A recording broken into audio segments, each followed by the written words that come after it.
Hello everyone, mind is print with Nidhi के channel पर आप सबका बहुत बहुत स्वागत है। तो आज जो हम टॉपिक देखने वाले हैं वो है क्लॉटिंग ऑफ ब्लड्स। देखिए, आपने नोटिस किया होगा कि जब भी आपको कट लग जाता है और वहाँ से बहुत सारा मतलब ऐसे ब्लड क्या करने लगता है, फ्लो आउट होने लगता है, मतलब ब्लड बाहर निकलने लगता है। और फिर कुछ टाइम बाद आपने नोटिस किया होगा कि वहाँ पर ऐसे 4-5 मिनट बाद क्या होता है कि वहाँ पर आपका एक लेयर जम जाती है, एक परत जम जाती है ना। और फिर उसके बाद आपका वो जो ब्लड है वो नहीं निकलता है, मतलब ब्लड निकलना बंद हो जाता है। तो वो कैसे होता है, इसी को क्लॉटिंग ऑफ ब्लड कहते हैं, यानी कि ब्लड का, रक्त का थक्का जमना। तो ये कैसे होता है, किस वजह से होता है, कौन कौन से मतलब क्या क्या इसमें इन्वॉल्वमेंट होता है, किस किस चीज़ों का। तो वही आज हम देखेंगे कि कैसे क्या होता है। देखिए, तो इसके 4 प्रोसेस होते हैं। सबसे पहले देखिए, ये जो क्लॉटिंग ऑफ ब्लड होता है, उसको मतलब उसमें 4 स्टेप्स होते हैं, ठीक है। और इसी स्टेप्स को मतलब ये एक बहुत ऐसे लाइन वाइज स्टेप वाइज होते रहता है। तो इस प्रोसेस को हम कैस्केडिंग प्रोसेस कहते हैं, ठीक है, कैस्केडिंग प्रोसेस कहते हैं ना। अब देखिए, तो जो हमारा फर्स्ट स्टेप रहेगा वो क्या है, फर्स्ट स्टेप क्या रहता है।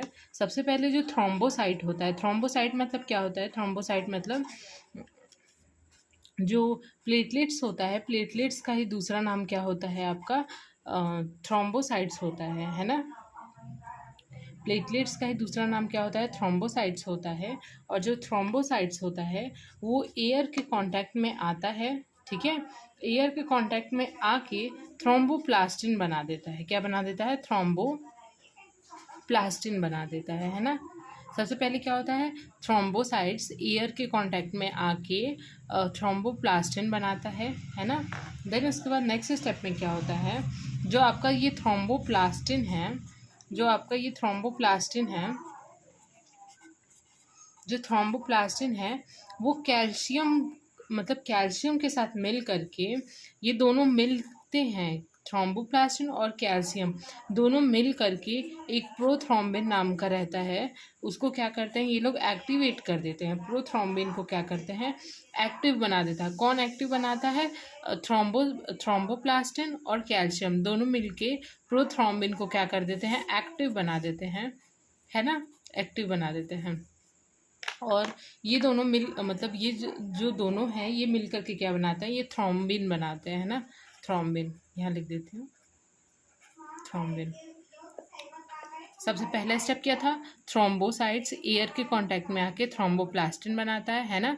फिर नेक्स्ट स्टेप में क्या होता है, जो थ्रोम्बोप्लास्टिन रहता है आपका, वो कैल्शियम के साथ मिल करके प्रोथ्रोम्बिन को क्या करता है, एक्टिव बना देता है वो। और ये दोनों मतलब जो तीनों हैं ये मिल करके थ्रोम्बिन बना देते हैं, है ना। फिर नेक्स्ट स्टेप में आपका क्या होता है कि जो थ्रोम्बिन होता है, जो सेकेंड स्टेप में हमारा थ्रोम्बिन बना है आपका, ये थ्रोम्बिन फाइब्रिनोजन के साथ मिल करके, फाइब्रिनोजन के साथ मिल करके क्या बनाता है, फाइब्रिनोजन के साथ मिलकर के फाइब्रिन बनाता है। और यही जो फाइब्रिन होता है, ये फाइब्रिन किस कलर का होता है, मतलब सॉरी, ये जो फाइब्रिन होता है वो कैसा, मतलब इसका स्ट्रक्चर कैसा होता है, ये ऐसा ना नेट टाइप का होता है, मतलब इसको आप कह लीजिए जाली जैसा होता है, ठीक है। एक जो मतलब जो आपको कट लगने के बाद जो परत जमती है वैसा, मतलब ये नेट जैसा होता है, जाली जैसा होता है फाइब्रिन, है ना।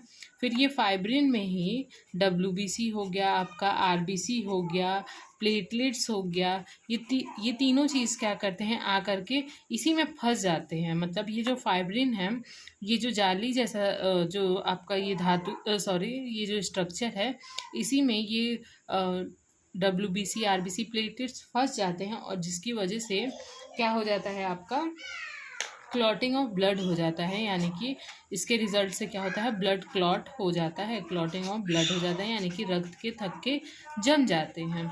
जिसकी वजह से अब हमारा मतलब जो भी अब जो ब्लड जो डब्ल्यूबीसी आरबीसी प्लेटलेट जो भी चीज़ें निकल रही थी बाहर ब्लड की, वो अब निकलना बंद हो जाएगी, ठीक है।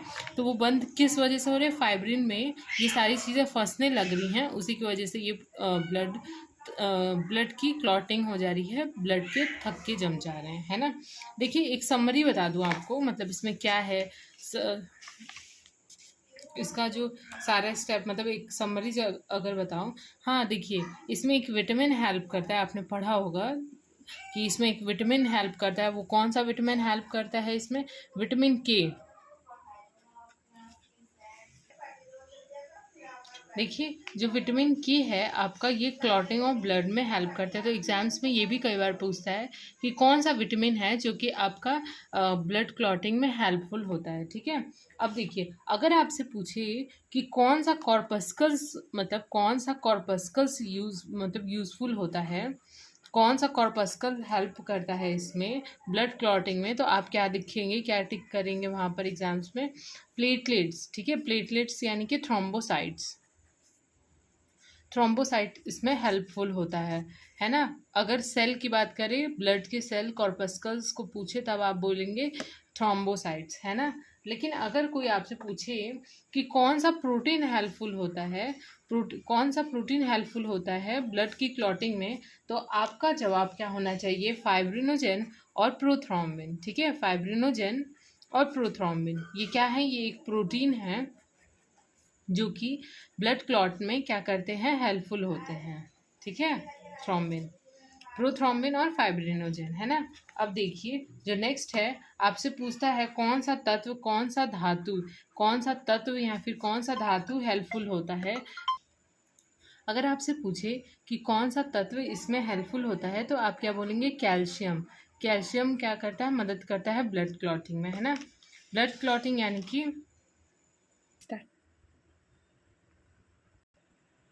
तो देखिए, जो अगर आपसे पूछे कि कौन सा विटामिन हेल्पफुल होता है, तो ये हमने डिस्कस किया था इसके पहले कि जो विटामिन के होता है वो हेल्पफुल होता है ब्लड क्लॉटिंग में। ठीक है, यहाँ पर हमने डिस्कस किया है।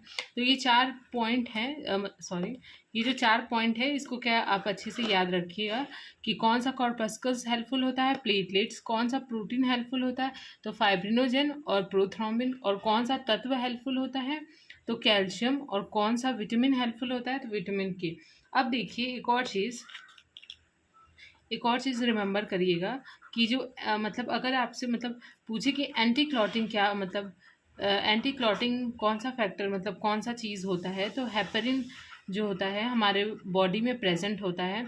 और यही हेपरिन मतलब जैसे जो ब्लड होता है उसको जमने में ये रोकता है। जैसे अगर हमारा ब्लड है तो उसमें जो ब्लड की नसें होती हैं, मतलब सॉरी, जो नसें होती हैं हमारे बॉडी में, अगर उसमें ब्लड जम जाए तो फिर बहुत प्रॉब्लम हो जाएगा, है ना, नसें फट जाएंगी। तो बॉडी में जो हमारी बॉडी है उसमें हेपरिन प्रेजेंट होता है और ब्लड को नहीं जमने देता है। ठीक है, जब भी मतलब हेपरिन के साथ ये होता है ना कि जब भी हेपरिन एयर के कांटेक्ट में आता है तो हेपरिन मर जाता है, यानी कि मतलब हेपरिन इनएक्टिव हो जाता है। ठीक है, तो अगर हमारे शरीर में तो मतलब एयर तो रहता नहीं है, जैसे ब्लड को ये जम मतलब एंटी क्लॉटिंग में ही हेल्प करता है, ब्लड को नहीं जमने देता है, इसीलिए हेपरिन प्रेजेंट होता है हमारी बॉडी में। लेकिन जब भी हमें कट वट लगता है, ब्लड बाहर आने लगता है, तो उस जगह की जो सेल्स मतलब वहाँ के जो सेल्स की हेपरिन रहती हैं, वहाँ की हेपरिन क्या होती है? डेड हो जाती हैं। ठीक है,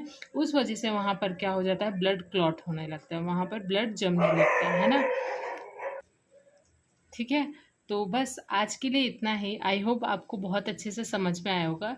नेक्स्ट वीडियो में और भी इम्पोर्टेंट टॉपिक ले आएंगे आपके लिए, तब तक इतना अच्छे से आप इसको रिवीजन कर लीजिएगा। Thank you.